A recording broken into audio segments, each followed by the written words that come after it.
L'UDC suisse a dressé un bilan à la mi-temps de cette législature. L'UDC a tenu ses promesses. Dans un contrat avec le peuple, l'UDC a fait des promesses au début de cette législature. Baisser les impôts, pas adhérer à l'UE, expulser les étrangers criminels.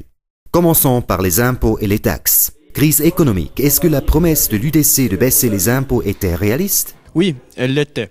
Alors évidemment, maintenant avec la crise, baisser les impôts semble difficile, mais on peut au moins veiller à ne pas les augmenter et faire en sorte qu'on ne creuse pas le déficit en adaptant les dépenses aux recettes. Ces recettes baissent.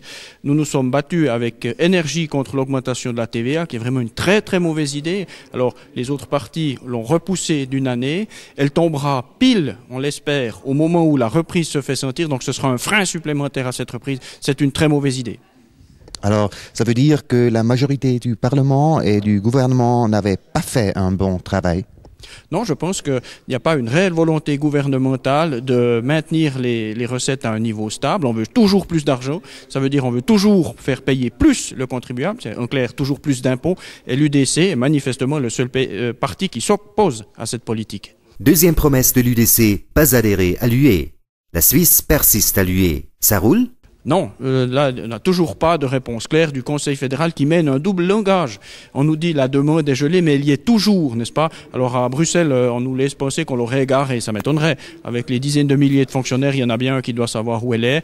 Et c'est une situation qui est intenable. La Suisse doit parler clairement. On ne peut pas à la fois promouvoir les bilatérales tout en continuant à demander à adhérer. À un moment donné, il y a des choix à faire et ces choix, le gouvernement est incapable pour l'instant de les faire et nous souhaitons vraiment une fois un gouvernement courageux qui travaille dans l'intérêt de la Suisse. Quoique nous ne sommes pas membres de l'UE, nous sommes obligés d'adopter des droits de l'UE. Est-ce que la Suisse a perdu cette partie?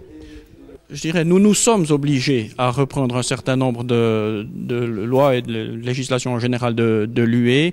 Ça va au-delà. Il y a aussi le droit international contraignant qui, nous dit-on, nous empêcherait de faire passer un certain nombre d'initiatives. Je pense à l'internement des criminels dangereux non amendables, l'imprescriptibilité des crimes pédophiles, l'expulsion des criminels étrangers.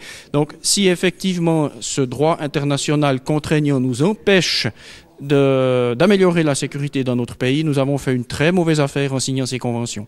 Troisième sujet de l'UDC, la criminalité étrangère et la migration. Quel est le bilan pour l'UDC à ce sujet? Alors, je dirais, là, nous avons malheureusement raison quand nous avons, durant la campagne, notamment sur les bilatérales, expliqué qu'il n'était pas évident du tout que quelqu'un qui perdait son emploi rentrerait dans son pays. Dans la mesure où les prestations de chômage sont meilleures ici qu'ailleurs, eh bien, les gens restent. Et nous n'avons pas pu empêcher la catastrophe, donc maintenant il va falloir réparer. Mais nous avons au moins la satisfaction de constater que le Conseil fédéral admet, et alors c'est exceptionnel, je tiens à le souligner, peut-être s'être un peu trompé. Peut-être s'être un peu trompé. Pour finir, quels sont les objectifs les plus importants pour l'UDC dans la deuxième partie de la législature? Seulement préélectoral? Non, je crois que les objectifs sont les mêmes que ceux de cette première partie de législature. Nous avons été élus sur un programme en 3 points. Ne pas augmenter, voire baisser les impôts, ne pas adhérer à l'Union européenne, expulser les criminels étrangers. Ces buts ne sont pas encore atteints, certains sont en cours de route, mais d'autres pas. Nous allons continuer à nous engager avec énergie sur ces buts. Nous souhaitons que notre initiative pour l'expulsion passe le plus vite possible, parce que c'est le seul moyen d'améliorer la sécurité de manière concrète dans ce pays. Les contre-projets qu'on nous oppose ne sont que des pis-aller dont le but n'est pas d'améliorer la sécurité, mais de torpiller notre initiative. Donc c'est vraiment dans cette direction que nous allons continuer.